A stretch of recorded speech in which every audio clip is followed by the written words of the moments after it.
The fork froze halfway to my mouth when my phone vibrated. Unknown number. I didn't answer. I never do during family dinners. But it kept buzzing. Once, twice, 3 times. My wife laughed loudly at something her cousin said, wine glass tilted, eyes already glossy. She didn't notice me stiffen. Nobody did. I was the quiet one, the background noise, the man people forget is even in the room. The phone stopped. Then a message preview lit the screen. This is First National Bank. We're calling regarding the student loan payments. Please have Mrs. Carter or her guarantor, Mrs. Evelyn Carter, return our call. Guarantor. I swallowed. Slow. Careful. Across the table, her grandmother, Evelyn, was carving the turkey with surgical focus. Her hands didn't shake. Her eyes missed nothing. I locked the phone and slid it face down. My wife leaned back in her chair, scanning the table like she owned it. "You know," she said casually, smiling too wide, "I still don't know what he actually does all day." Laughter, light, harmless. I felt something crack quietly inside me.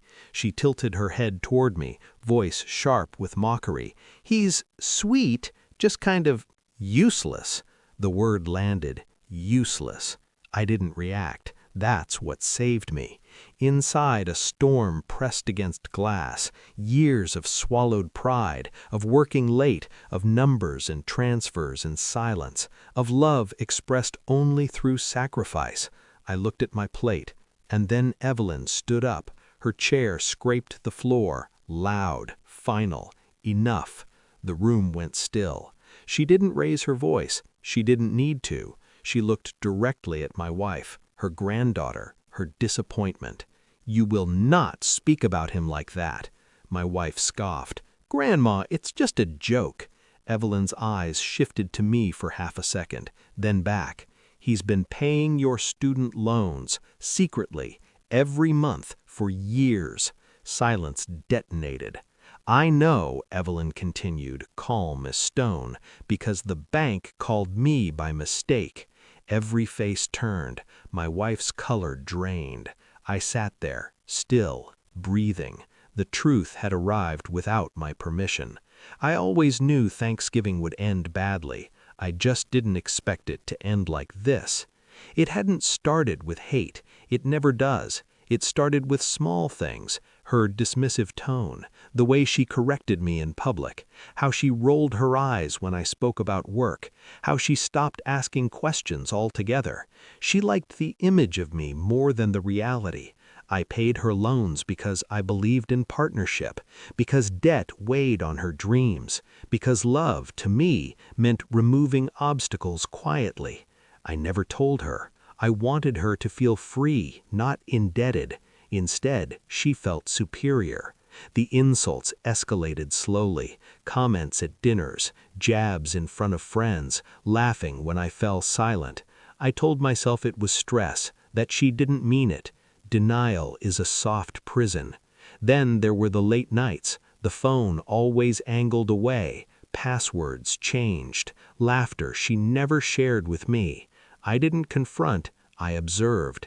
I checked statements, crossed dates, noticed how her girls' nights aligned perfectly with hotel charges she couldn't explain. I stayed calm. I always stay calm. I didn't need to catch her in the act. I needed certainty. And I got it. 2 weeks before Thanksgiving, I saw the messages. Nothing explicit, just intimacy disguised as humor, in-jokes that didn't belong to me. That night, I paid off the final balance of her student loans, in full. I wanted the ledger clean. The silence at the table felt thick enough to choke on. My wife laughed weakly. "That's not funny, Grandma." Evelyn didn't sit down. "I didn't raise you to be cruel or blind." My wife turned to me, eyes wide, searching for help. I met her gaze. Nothing. "Why didn't you tell me?" she whispered. "Because it was never for you to thank me." I reached into my jacket slowly, pulled out an envelope, white, plain. I slid it across the table. Inside were the payment confirmations, years of transfers, dates, amounts, proof. Her hands trembled as she flipped through them. The family watched in stunned silence. Then Evelyn spoke again, quieter now. "Divorce her." Gasps. She didn't flinch. "You deserve better." My wife stood up abruptly, chair toppling. "You planned this," she hissed at me. "You embarrassed me." I finally spoke. "No," I said evenly. "You embarrassed yourself. I just stopped protecting you." Tears spilled. Anger. Panic. "I was going to tell you about him." The confession slipped out before she could stop it. Him. There it was. I nodded once, as if confirming a calculation. "I know," I said. Her mouth fell open. "I read the messages. I paid your debt, and I waited." "For what?" she whispered. "For you to show everyone who you really are." I stood up. The room parted for me. Evelyn touched my arm gently as I passed. "I'm proud of you," she said.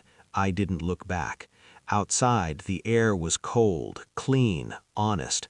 I felt lighter than I had in years. Not because I was vindicated, but because I was done.